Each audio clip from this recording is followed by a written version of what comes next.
The first inauguration took place in New York at Federal Hall with George Washington. That's where the Capitol was located in the early days of our republic.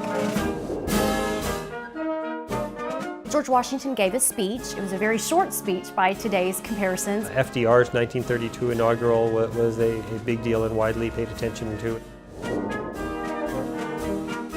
And criticized the money changers in the temple, which is a dig at Herbert Hoover, who was his predecessor and outgoing president and was sitting right there. What I remember about President Obama's inauguration was the energy in Washington and around the country. So many people were excited, not just because he was a popular candidate, but because of the historic nature of his presidency. The purpose of inaugurations is to show that peaceful transfer of power. One of the first transfers of power from one party to another was after the election of 1800 and 1801, when John Adams was the outgoing president. He lost a tough election to Thomas Jefferson, but he did not stay for all the inauguration festivities, and he left town and went to Boston, so he didn't have to see it. Interestingly, when his son, John Quincy Adams, left power, he did the same thing and did not watch Andrew Jackson, who was his bitter rival, take over. So I think poor sportsmanship may have run in the Adams family.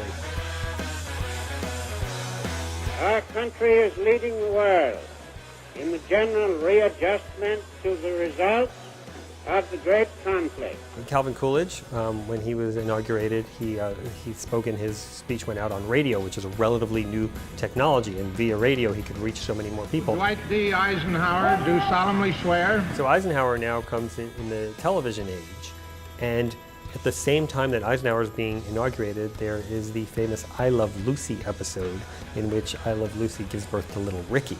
Obviously, they didn't show this on screen, this was in the 1950s, but it was a really big deal at the time, and the numbers for that I Love Lucy episode were much larger than for the Eisenhower inauguration. And so 10 years after, when Eisenhower is no longer president, he sees Lucille Ball. And he goes up to her, and she's with a little boy, and he says, "Is this the little boy who took away the attention from my inauguration?" The biggest memory of the balls is always the First Lady's gown. Everyone wants to know what the First Lady's wearing. I remember President Obama's first inaugural, Michelle Obama wore the beautiful white flowing gown. They looked very elegant together. The designer of Barbara Bush's gown wrote about how he sold the same gown to another lady who found out, it was before Barbara Bush picked it. And so he had to pick up the phone and say, "Darling, please wear the red gown you bought for me, not the blue one." And he couldn't say why. He couldn't say, because Barbara Bush has chosen the blue one that I designed. John F. Kennedy famously did not wear a top hat when he was inaugurated, and he went bareheaded. That was seen as a big deal, and it also harmed hat sales going forward.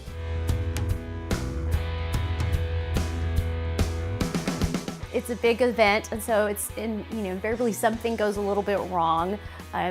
During John F. Kennedy's inauguration, the podium, the lectern caught fire when the cardinal was speaking. President Obama actually took the oath of office twice, because when he took it the first time at the Capitol, he transposed some words. Faithfully, the office of President of the United States. The office of President of the United States, faithfully. Because he was prompted incorrectly by Chief Justice John Roberts.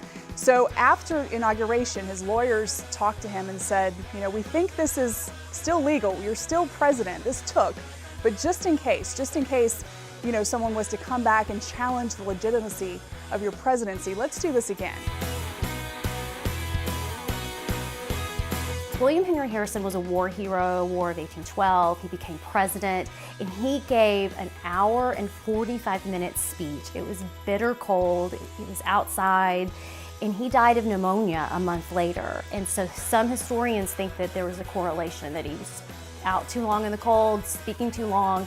President Obama's first inauguration was freezing. That's all I have to say about that.